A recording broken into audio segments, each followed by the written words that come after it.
તો ગાઈસ જય માતાજી, જય દ્વારકાધીશ. સ્વાગત છે તમારું આપણા એક નવા બ્લોગમાં. અને ગાઈસ સવારમાં બહુ મોટો કાંડ થઈ ગયો આપણા જોડે કે આ જો આપણું આ મશીન ચાલુ છે અને એના માટે ખાડો ખોદ્યો છે, પણ એક ઉપાડી આવીને ઊભી રહી જાય છે.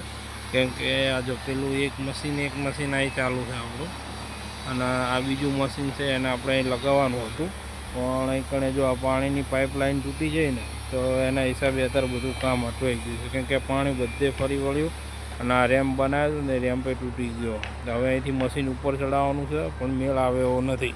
અને પાણી માટે જો આ ખાડો કર્યો હતો, એ ખાડો તો કમ્પ્લીટ છે, પણ હવે ચાલાકું ખાડો કમ્પ્લીટ ના થાય ને ડેમ્પ ના થાય ત્યાં સુધી જો આ મશીન આપણું એમનામ પડ્યું છે. હવે જોઈએ કે કઈ રીતે આપણું મશીન ચાલુ થાય છે, પછી આગળની અપડેટ તમને આવતો રહેશે. વિડીયો સારો લાગે તો લાઈક, શેર અને સબસ્ક્રાઈબ કરી દેજો.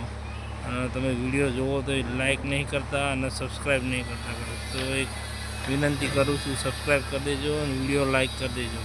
બીજી અપડેટ હું તમને આપતો રહીશ. જય માતાજી, જય દ્વારકાધીશ.